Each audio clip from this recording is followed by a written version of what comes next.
Hi guys, this is Dr. Sadashivam once again with you. I hope you had listened to the earlier two parts where we have extensively talked about what is emotional intelligence, and subsequently we released another video in terms of what is brain, how it works, differences between IQ, EQ, etc. In this particular chapter, we are going to talk about the nature of emotional intelligence, and we are going to talk a lot about emotional hijacking. Many a times it happens, and just as an example, we are going to talk about a very important incident which is called as carrier girl murders. Now we are going to talk about this story of a burglar.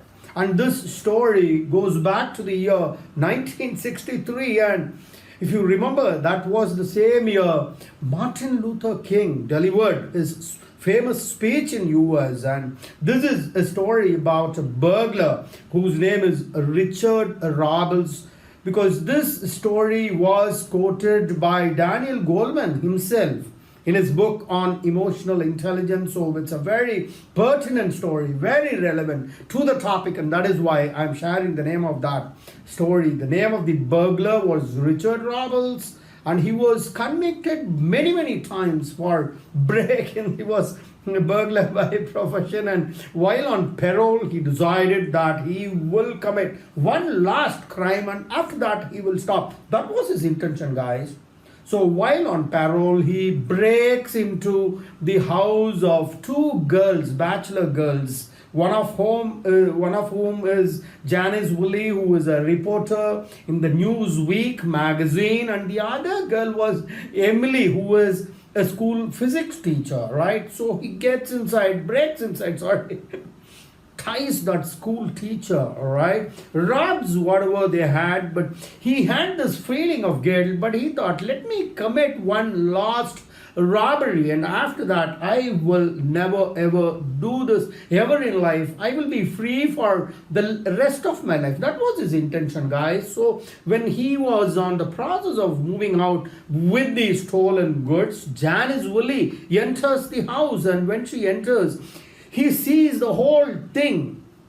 He ties her also. And at this moment, Janice, who is a reporter in Newsweek's magazine, tells the burglar, he says, you've selected a very wrong house for burglary. I'm a journalist from Newsweek, and I have seen your face very clearly. You can never ever escape from us. She makes this strong statement. In that spur of the moment, the burglar kills both of those girls. All this happens in just 1 or 2 minutes. Everything happens, guys. Everything happens. Okay, the rest is right. We're not getting into the other story because that's a very long story. But what's important is it made the headlines, and it made the infamous carrier girl murders. So from an emotional intelligence point of view, what happened? In just 3 minutes, what happened? We're not going to justify burglary by any stretch of imagination. But in fact, this burglar had decided that this was his last act of burglary, and at that time something happens, and that is what is called as emotional hijacking. Many a times hijacking takes place. Absolutely, you do not have any time to think. Your emotions take over your rational thoughts, and after that there is remorse and nothing else. So this burglar will have this remorse throughout his life till the last moment, right? So this is a case of emotional hijack, and this is also called as neural hijack.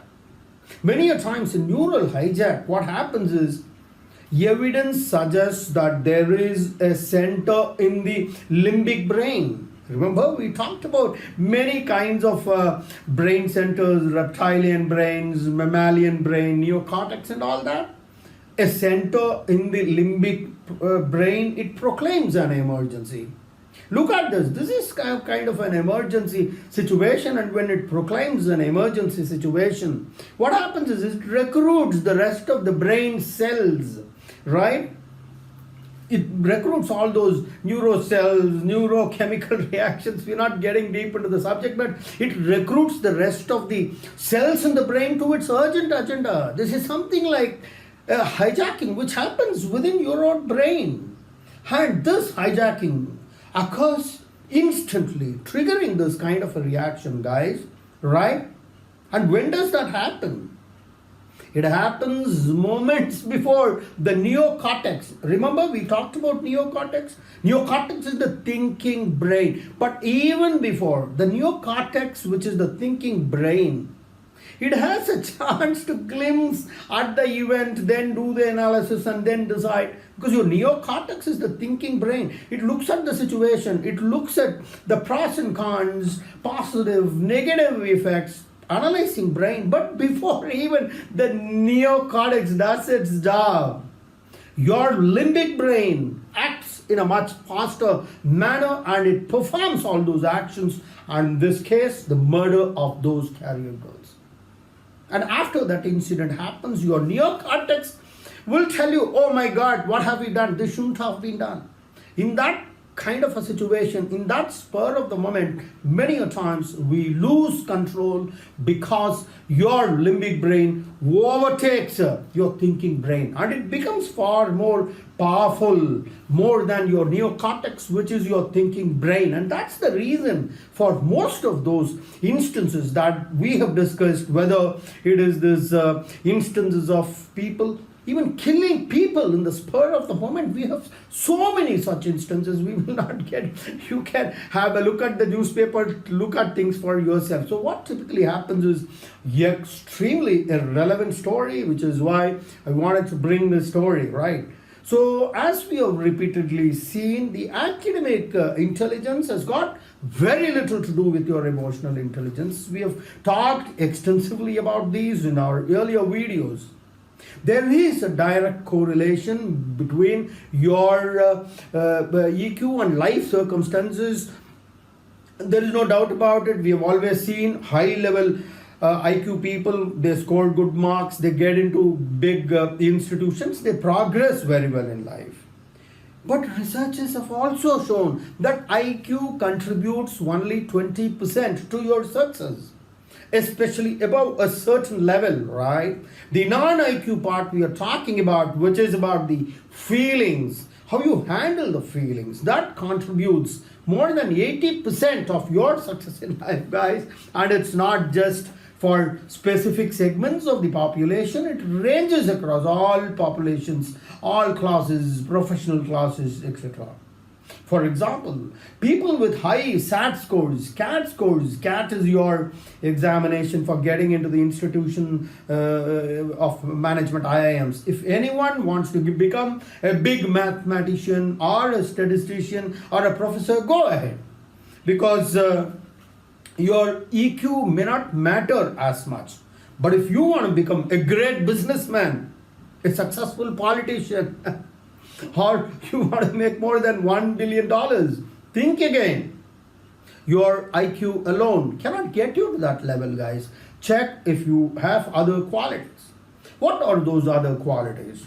Very important qualities is how people persist in the face of challenges, how people handle disasters, because that's what will make a person extremely successful.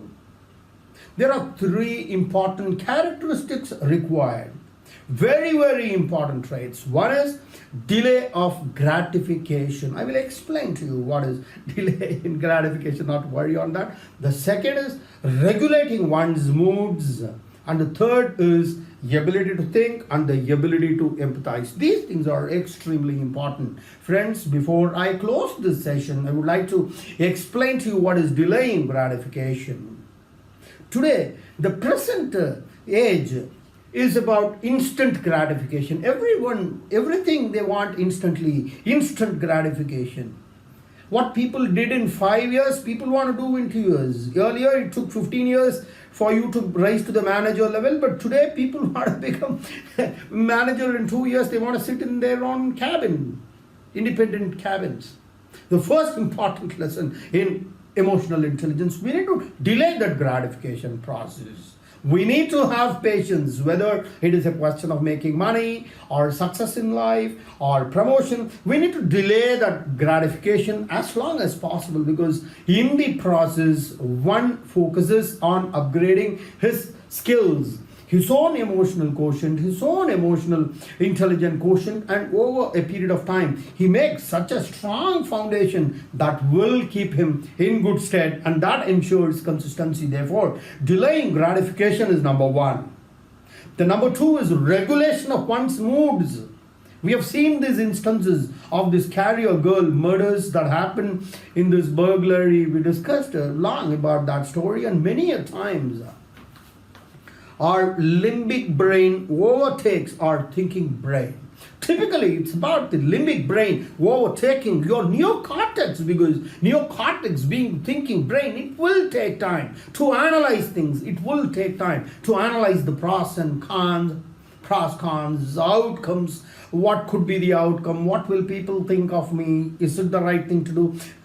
Everything happens in a fraction of a second, guys. You don't have all the time in the world, because certain decisions have to be taken at spur of the moment, and the guy who is emotionally stable, he alone is able to make informed decisions, because he realizes that as he goes through that situation. If you remember, in the first part of that video, we talked about feelings and how you control your feelings.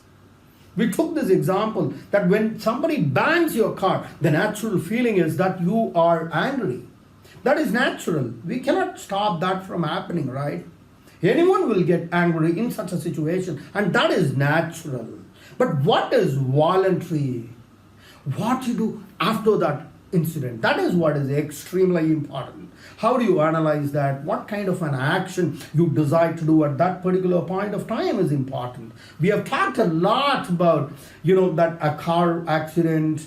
We talked about various other instances in the first part of the video. Therefore, regulation of one's moods and action is extremely important, and it's a very, very important concept. And at the cost of repeating it so many times, I'm telling you, whenever this kind of a situation arises, a kind of an emergency situation, the limbic brain, which is the acting brain. I'm not talking about the thinking brain. It is the acting brain which takes care of your metabolism, etc. Because that's the animal brain. Animals do not have a thinking brain. It's kind of an action brain. It will perform only the basic functions like breathing, digestion, metabolism, anything that is required to keep one alive. And that is why many a times we use this proverb, the animal in that person, the limbic brain tries to overtake the thinking brain. And at that spur of the moment, it starts recruiting from the rest of the brain centers to its urgent agenda. So when it starts recruiting, the limbic brain becomes more and more powerful. For a moment, we will call this limbic brain as an animal brain, and it recruits other cells from the brain to its urgent agenda, and it gains enormous strength within itself, and the thinking brain becomes a lot weaker. Think at it for a moment, guys. Which will be stronger, your limbic brain or your thinking brain? Tell me. The answer is simple.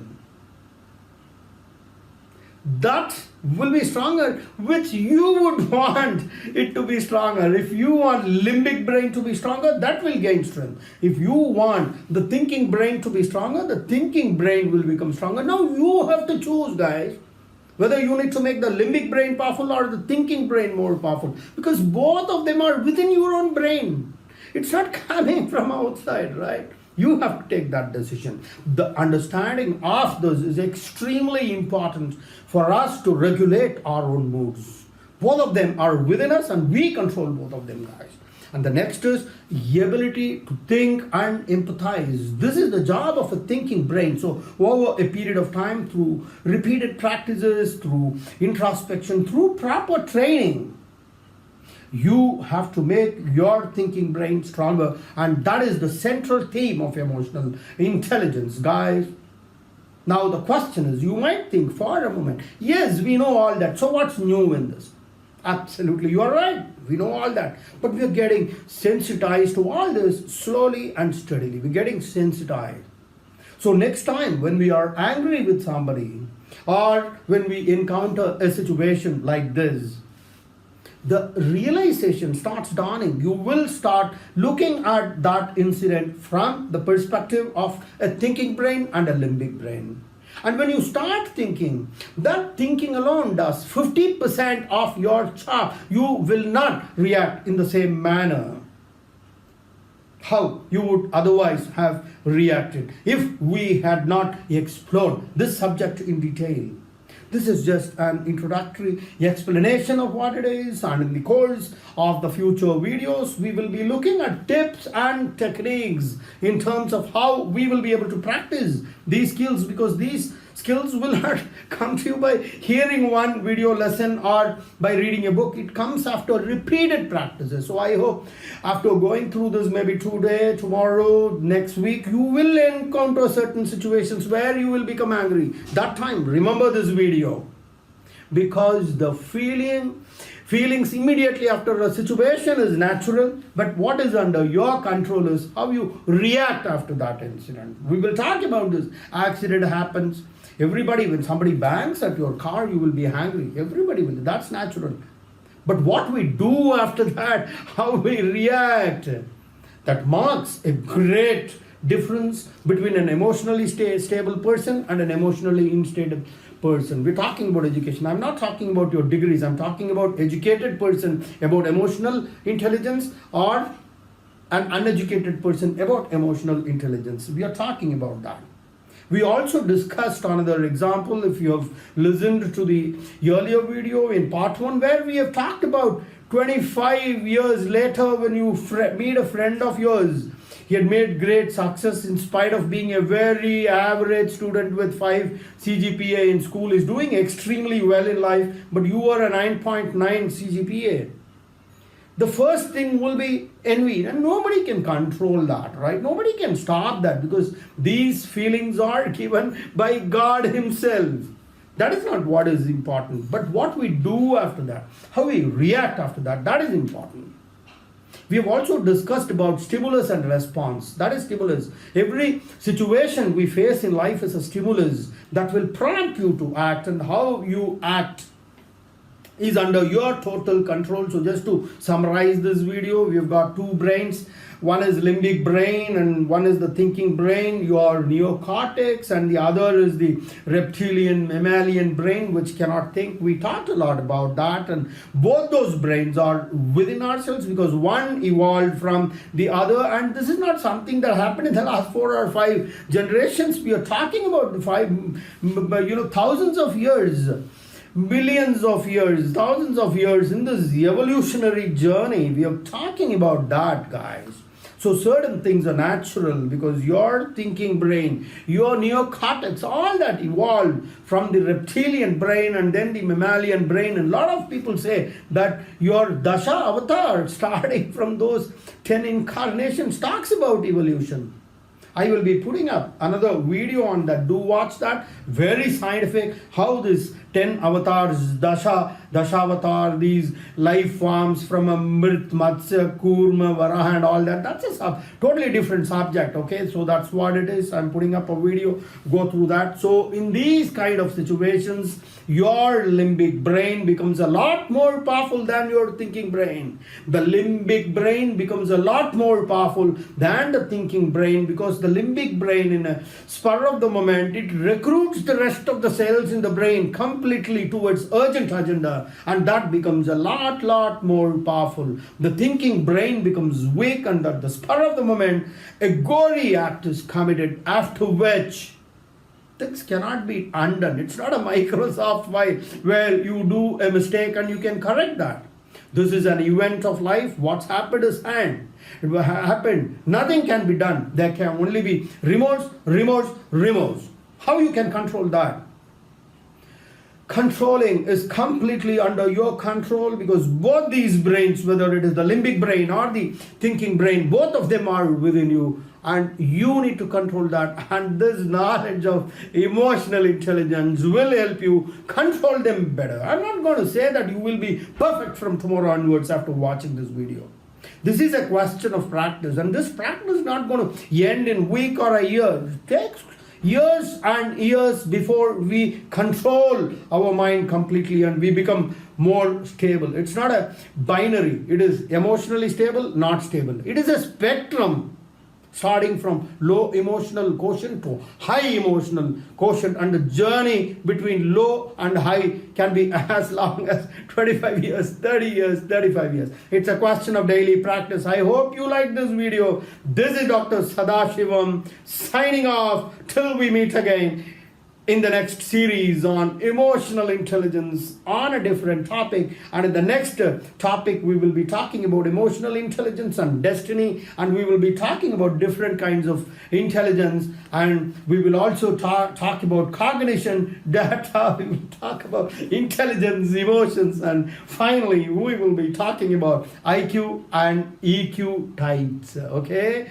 so that will complete this chapter. So we will be coming up with another 5 different videos on this subject. Do watch all these videos. I'm sure that will help you in your journey, progressing in this journey from less emotionally stable to more emotionally stable, right?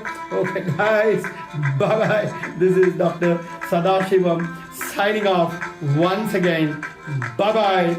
Jai Hind, Bharat Mata Ki Jai.